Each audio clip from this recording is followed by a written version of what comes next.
Na qualidade de docente responsável pelo curso de mecânica, fui incumbido de fazer ou apresentar duas palestras que são importantes dentro do contexto da mecânica.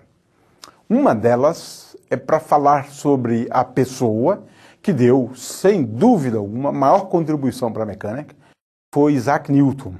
E numa outra palestra falaremos sobre a evolução dos conceitos e das ideias da teoria da gravitação.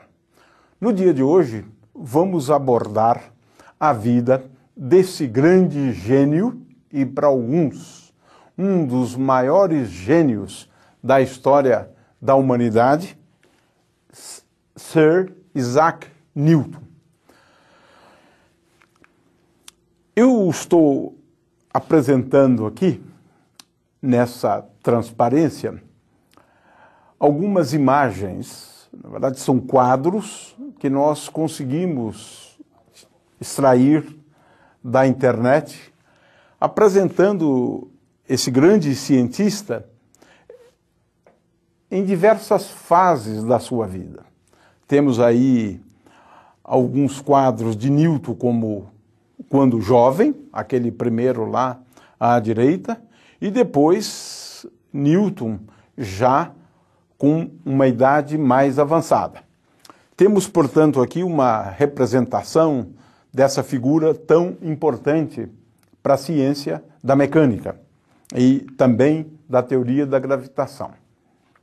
Primeiramente, vamos apresentar uma biografia bastante curta, começando a falar, em primeiro lugar, sobre o local de nascimento de Isaac Newton. O sistema inglês é tal que ainda hoje nós temos uma distribuição do ponto de vista de organização política, né, e social da Inglaterra que é baseada na ideia dos condados. O condado de Lincolnshire é um desses. E ele está aqui representado em vermelho nesse mapa. Nesse condado, nós temos, ainda hoje, cidades e paroquiados. Cidades são um pouco maiores e paroquiados lugarejos, como nós diríamos em português. Pois bem, é exatamente num desses lugarejos, né, que nasceu Isaac Newton. E se observarmos aqui a evolução da população de Woolsthorpe, não é exatamente aqui que Newton nasceu, mas aqui é muito próximo da casa onde Newton nasceu, que é um paroquiado, a gente vê que a população realmente não mudou ou não muda muito ao longo do tempo. De forma que existe quase que uma forma de preservar, né, a história. E aqui temos a casa onde Newton nasceu, em Woolsthorpe Manor. Fica próximo daquele lugarejo que eu mencionei agora há pouco, com população de cerca de 600 pessoas, né? E eu estou apresentando do lado direito o local onde se presume que Newton, é nessa árvorezinha, ou próximo dela, foi onde Newton aparentemente teria tido a ideia da teoria da gravitação, né, no jardim da sua casa, ou no terreno, né, daquela pequena propriedade. A família de Newton tinha duas propriedades, e essa era uma delas, né?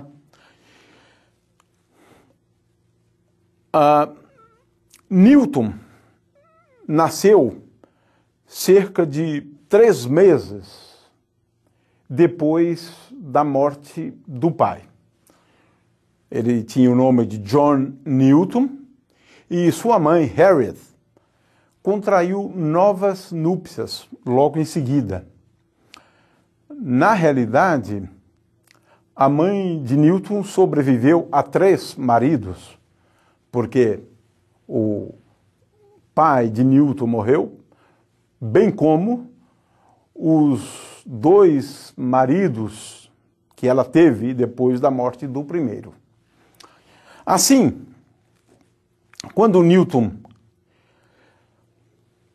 tinha cerca de 3 anos, ele acabou indo morar com a sua avó.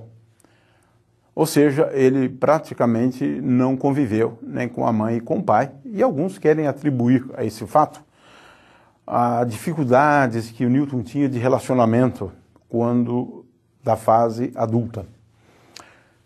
O Newton foi educado numa escola pequena do paroquiado, o King's School, e depois, a partir de 1660, por indicação de um tio dele, que já conhecia o Trinity College da Universidade de Cambridge, ele acabou sendo recomendado por parte do tio e foi estudar a partir de 1660 no Trinity College. Ali, em Cambridge, ele viveu, salvo por um intervalo de cerca de 2 anos, quando ele ficou em casa, nós veremos isso depois, né? Ele, então, viveu no Trinity College, ou na Universidade de Cambridge, ou na cidade de Cambridge, como queiram, até 1696. E toda a vida acadêmica de aproximadamente 36 anos. Os interesses de Newton mudaram muito a partir desse ano de 1696, como veremos a seguir. E durante esse período de 36 anos, ele produziu as suas contribuições, as suas obras científicas. A partir dali, Newton não permaneceu desinteressado por uma série de assuntos, muito pelo contrário. Ele simplesmente mudou de interesse, mas continuou igualmente ativo. Quando Newton ingressou no Trinity College, aquela instituição, bem como eu diria, toda a Europa, estava impregnada do aristotelismo. Isso valia em relação a uma série de coisas, desde a constituição de tudo, até mesmo a mecânica, a dinâmica aristotélica. Newton decidiu, por outro lado, beber de outra fonte. Por conta disso, passou a ler alguns clássicos. Por exemplo, um dos primeiros livros que Newton se interessou e passou a ler, ainda como estudante, assim que ingressou no Trinity College, foram, já que se trata de 13 volumes, né, os Elementos de Euclides. E dizem que ele considerou as proposições, que na verdade é o que é básico, né, dos elementos de Euclides, são as proposições. Como se fora exercícios, né, de geometria, achou essas proposições um tanto quanto óbvias. Dizem que, depois de algum tempo, ele repensou isso e considerou aquilo muito útil, os elementos de Euclides. Eu queria dizer que esse livro era o livro de cabeceira dos matemáticos, né? E acho que continua sendo.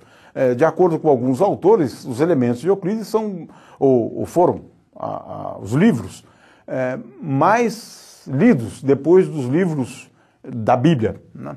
E quer nos parecer que é o segundo livro mais lido. Leu, em seguida, Geometria de Descartes.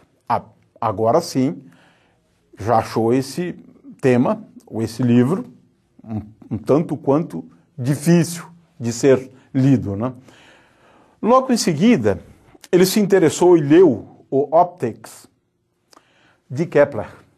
É importante porque naquela época, óptica era uma ciência de grande interesse, né? E por isso ele leu esse livro de Kepler. Logics, agora um livro sobre lógica, de Sanderson, e um livro de John Wallis, que foi muito importante para ele, né, que é a Aritmética Infinitorum, de John Wallis. Leu as obras também de Galileu e de tantos outros, e abandonando um pouco essa formação aristotélica, né, que impregnava, digamos, a ciência ainda àquela época, né, a despeito dos trabalhos de Copérnico e Galileu. Era muito forte ainda a influência do aristotelismo. Quando ele estava estudando em Cambridge, Newton se beneficiou e muito do contato com John Barrow. E vamos ver daqui a pouco por quê, né? Mas uma das razões é que Newton se beneficiou do contato com John Barrow porque ele, àquela época, ensinava ótica na Universidade de Cambridge. E é interessante que John Barrow, ele entrou na universidade para ensinar grego. E naquelas alturas ele já havia se interessado pela ótica, mas ele também se interessava por um problema que Newton logo em seguida se interessou também, que era um problema antiquíssimo da matemática, que é o de determinar tangentes a curvas. E é claro que ele teria chegado muito próximo ao se interessar por esse problema, porque, na verdade, diferenciação é tão somente um método para se determinar tangentes a curvas, ele teria chegado muito próximo do cálculo diferencial. O fato é que é de John Barrow o teorema fundamental do cálculo, que estabelece que o cálculo diferencial e o cálculo integral seriam como processos inversos um do outro, né? Então, Newton se beneficiou bastante, né, desse contato com John Barrow, que trabalhava num problema no qual ele trabalhou logo em seguida e deu uma importante contribuição, que foi a descoberta do cálculo diferencial integral. Ele se formou em 1665 na Universidade de Cambridge e é o que se sabe sem nenhum destaque. Um aluno absolutamente comum, como os demais. No entanto, nesse ano de 1665, uma peste bubônica assolou a Europa como um todo e, em particular, a Inglaterra. Como resultado disso, a Universidade de Cambridge decidiu fechar as portas e ficou por um período de quase 2 anos fechada. Não restou a Newton nenhuma outra alternativa, senão essa de voltar para casa, literalmente. E ele voltou para aquela casa na qual ele nasceu, em Woolsthorpe Manor. Newton ficou lá durante 2 anos, né? E é importante entender que nesse período aconteceram muitas coisas na vida de Newton e que tiveram uma importância muito grande do ponto de vista do desenvolvimento científico. Naquela época, ele se deu ao trabalho, ou se dedicou ao trabalho. Uma delas era triangular, né? E nós vamos ver que isso é realmente importante do ponto de vista do desenvolvimento da ótica, né? E foi aí, então, que ele fez essa descoberta importante de que a luz poderia ser decomposta em vários. Próprio Newton, nesses dias, ou seja, enquanto ele estudava em casa, depois de ter terminado o curso, me iniciei na idade da invenção. Pensei na matemática e na filosofia, que era, na verdade, o conjunto das ciências, mais do que em qualquer outra época.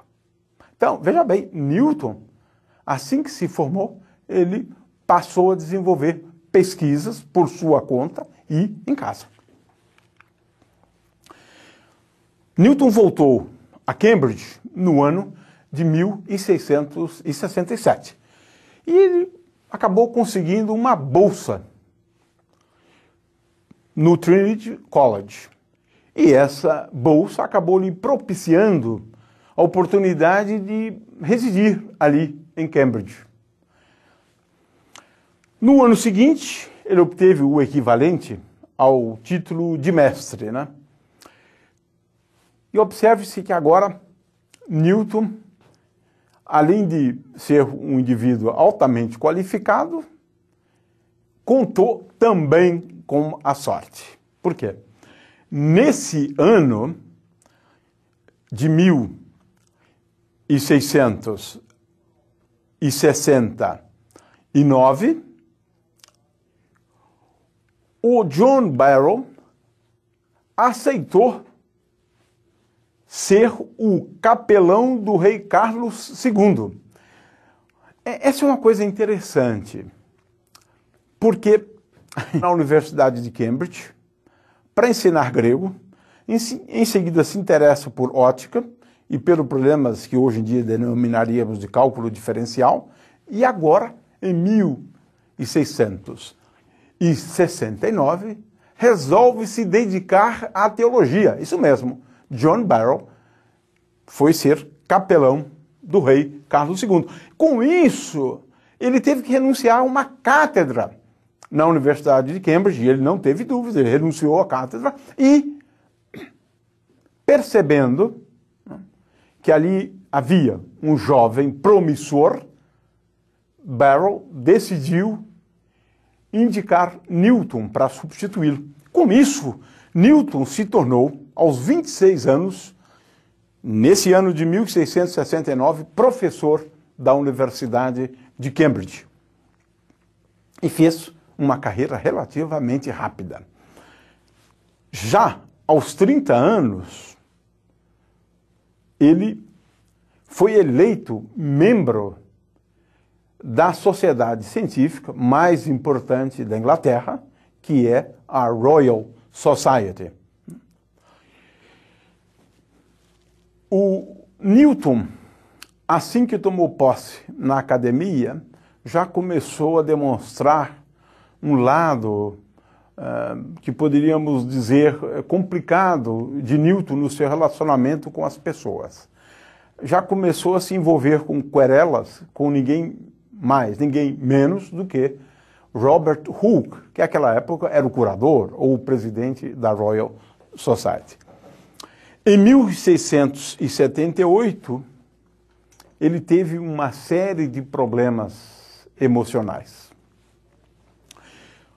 No ano seguinte, ele perdeu a sua mãe e, a partir daí, de acordo com os historiadores, ele passa a ser um indivíduo com grandes dificuldades do ponto de vista da sociabilidade. Ele era muito pouco sociável e também naquela época, por alguma razão, ele se interessou bastante, né, pela alquimia.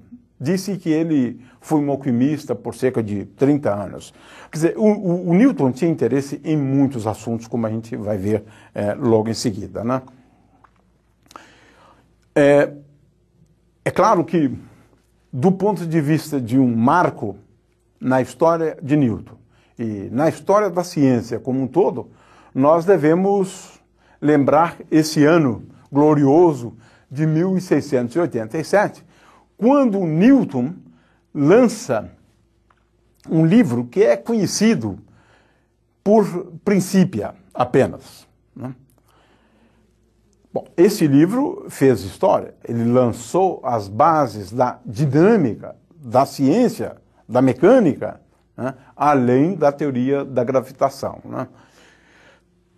No entanto, a partir de 1696, ele decidiu dedicar muito tempo a questões de política pública, né?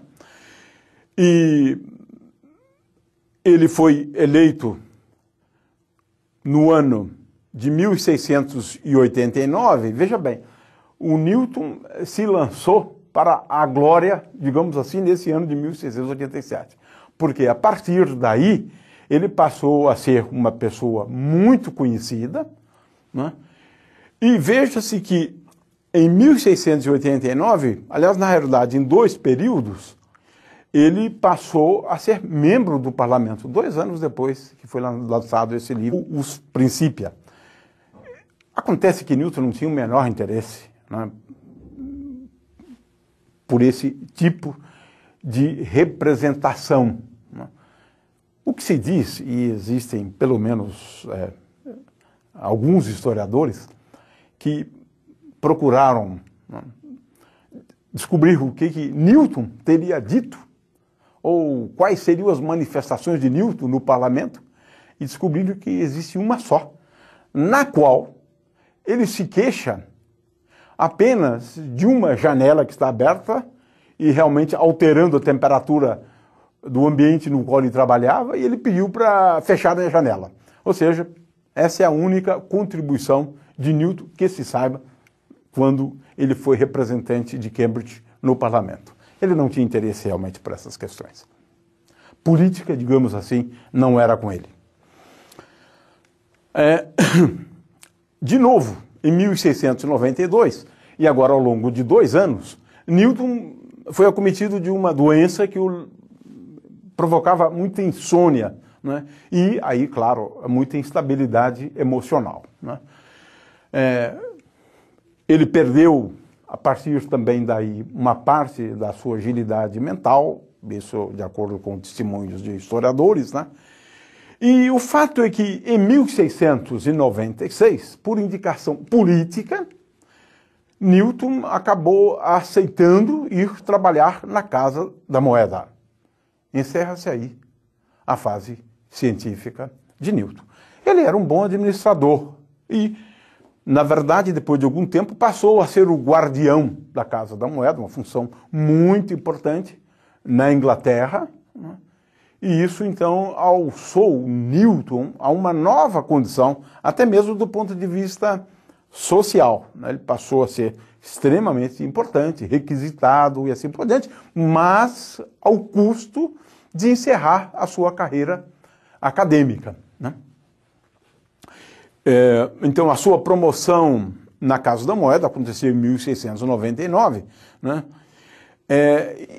E aí encerra a carreira acadêmica, porque, claro, com essa atividade e ele tendo se mudado agora para Londres, era muito difícil continuar trabalhando e mantendo a sua cadeira lucasiana em Cambridge. E Newton, então, teve que encerrar, né, a sua atividade científica e renunciou à cátedra lucasiana no ano de 1701. Bom, claro que depois que ele se mudou para Londres, estava no centro de todos os acontecimentos, passou a usufruir do prestígio adquirido pelo lançamento daquele livro que já mencionei, ou o conjunto de 3 livros, Os Principia, né? E o fato é que ele foi galgando posições cada vez mais importantes socialmente. Uma das mais importantes, eu gostaria de me referir, ele praticamente passou a ser a figura mais importante da Inglaterra a partir de 1703 e até o ano de 1727, quando ele então morreu. O fato é que ele exerceu essas funções, né, de uma forma tirânica, autocrática, e fazia muito uso desse poder, né, em benefício próprio, nas suas brigas, nas suas querelas, né? Especialmente aquela com Leibniz, né? De forma que Newton não era muito fácil para se lidar com ele, não, né? O fato é que, por conta do prestígio dele, agora como presidente da principal sociedade científica da Inglaterra, ele foi sagrado cavalheiro. E a partir daí, então, se acrescentou esse Sir Isaac Newton ao nome, acrescentou-se Sir ao nome Isaac Newton, ele foi sagrado cavalheiro. A partir desse ano, ou aproximadamente próximo de 1705, Newton mudou radicalmente de interesse do ponto de vista de realização intelectual, de produção intelectual. Ele passou a se interessar em interesse e escreveu mais de 1 milhão de frases, né? E para alguns isso seria equivalente a cerca de 20 livros nessa área, que é a teologia. Se interessava muito pelas profecias de Daniel, de acordo com as Escrituras, se interessava por o que nós chamamos hoje de escatologia, não é? As profecias de João sobre o final dos tempos. E Newton, então, passou a ser um teólogo, isso até o final da sua vida. Newton, de acordo com seus biógrafos, seria uma pessoa isolada, com poucos amigos, absorto em seus pensamentos e não muito agradável do ponto de vista de se envolver com ele, né? Ele se envolvia muito em pequenas e grandes brigas, né? Ou intrigas, né? Mas, de qualquer maneira, a briga ou a querela científica de maior repercussão, e isso ficou realmente para a história, foi essa com Gottfried Leibniz. Os dois se proclamavam descobridores, inventores do cálculo diferencial integral. E hoje a gente sabe que, de fato, Newton teria descoberto o cálculo diferencial integral antes de Leibniz, mas Leibniz publicou antes. De forma que eu acho que é justo, né, que eles compartilhem esse título, né, de criadores do cálculo diferencial integral. E essa eu acho que é a posição científica realmente mais acertada. Sobre a obra de Newton. Newton, como eu disse anteriormente, tinha muitos interesses, né, que iam da física, passando pela alquimia, a teologia, né? E ele então se interessou por várias ciências e também, é importante lembrar isso, como matemático, né? Então ele escreveu sobre história. Eu gostaria de, nessa apresentação, falar de 4 grandes contribuições de Newton. A primeira contribuição diz respeito ao cálculo diferencial integral, que eu disse anteriormente, que é alguma coisa cuja criação deve ser dada como compartilhada por Newton e Leibniz, né? A segunda é a sua proposta de antever, muitos séculos antes de Einstein, a teoria corpuscular da luz. E Newton estava certo, assim como aqueles que postulavam a teoria ondulatória da luz também estavam, porque a luz, né, tem uma natureza dualística, assim como a matéria.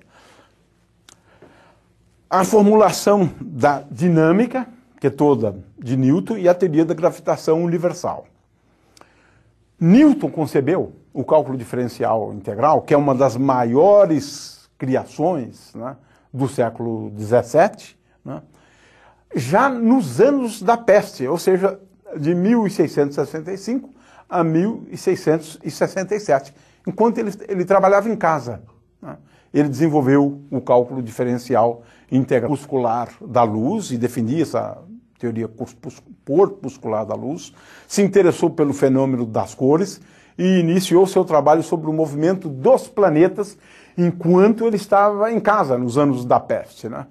Então, foram depois publicados nos Principia, e esses foram os seus anos mais criativos, especialmente nas suas contribuições à matemática, né? Os seus trabalhos foram publicados sob a forma de artigos de comunicações à Royal Society, era um hábito, né, que se tinha até mesmo para valorizar a sociedade, que as contribuições seriam comunicadas ou eram comunicadas à sociedade científica, né? E um dos primeiros, né, trabalhos foi sobre ótica.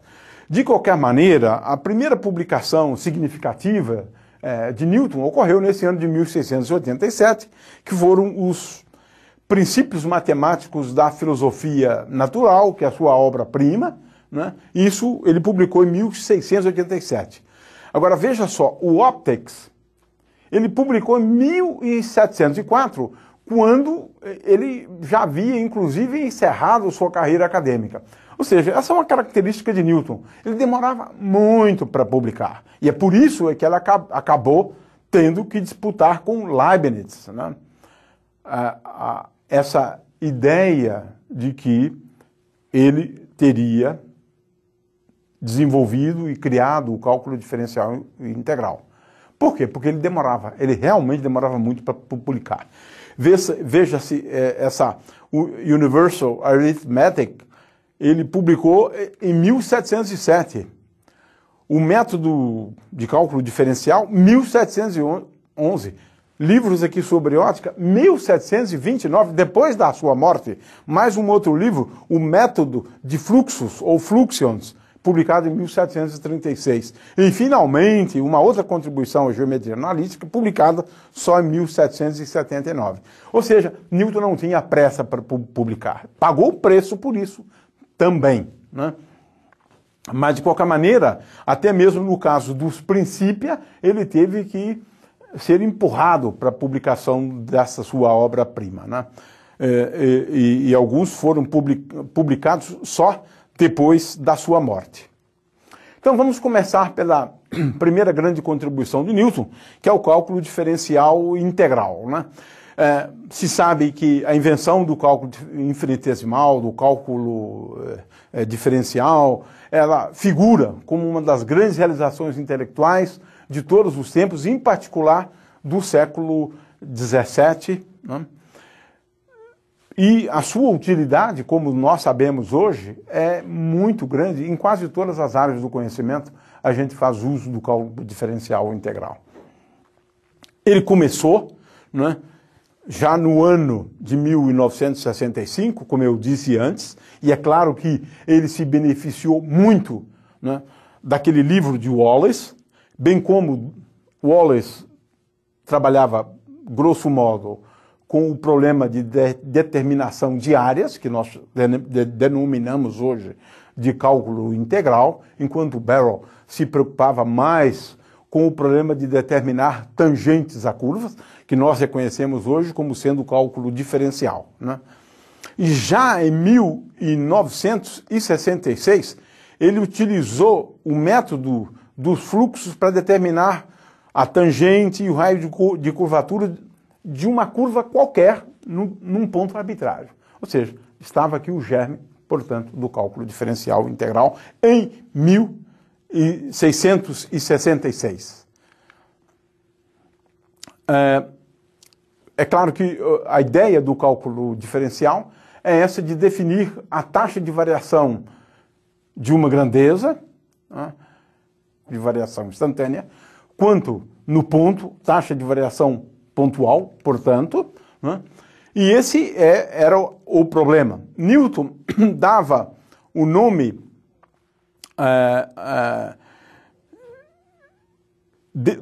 de cálculo diferencial integral a cálculo de fluxos, ou fluxions. Eu estou usando, e no texto eu uso fluxos, ao invés de fluxions, né? Mas o fato é que a ideia é de calcular, né, a taxa de variação, que ele chamou de fluxo do fluente. O que era o fluente? Fluente é algo que flui, que varia. Então, fluente seria uma grandeza que é dependente de uma outra. Quando aquela muda, essa também muda, né? Então, o fluente seria algo parecido com uma função, seria uma forma de definir uma função. O fluente, né, é aquela variável que é dependente de uma outra, né? E essa grandeza, então, que é variável, ele denominava de fluente, e a derivada, ou a taxa de variação, ele deu o nome de fluxo de fluente, e, portanto, o método dele era conhecido como método dos fluxos, né? Newton lidou com duas classes de problemas que nós hoje entendemos sejam relacionados, primeiramente, em relação ao cálculo diferencial, que é esse de determinar tangentes a curvas por um determinado ponto, e, finalmente, aquele de determinar o que nós denominaríamos de o fluente a partir do fluxo, ou seja, que é o problema inverso, né? Mas também a gente pode, nesse caso, falar de cálculo integral, de determinar áreas. Mas hoje nós sabemos que os dois problemas estão intimamente relacionados, né? Bom, Newton, por outro lado, ele fez essa grande contribuição sempre pensando numa curva, né, como sendo geradas por movimentos contínuos.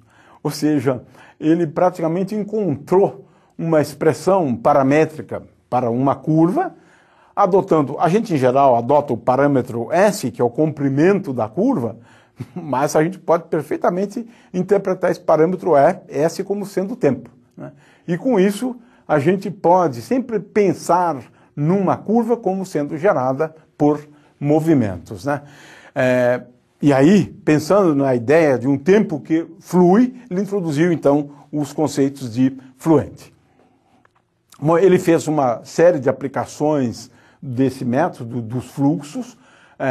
Uma dessas aplicações é a questão da determinação de máximos e mínimos de uma função, tangentes a curvas, raios de curvatura de uma curva por um ponto. São aplicações que ele mesmo procurou desenvolver para esse método.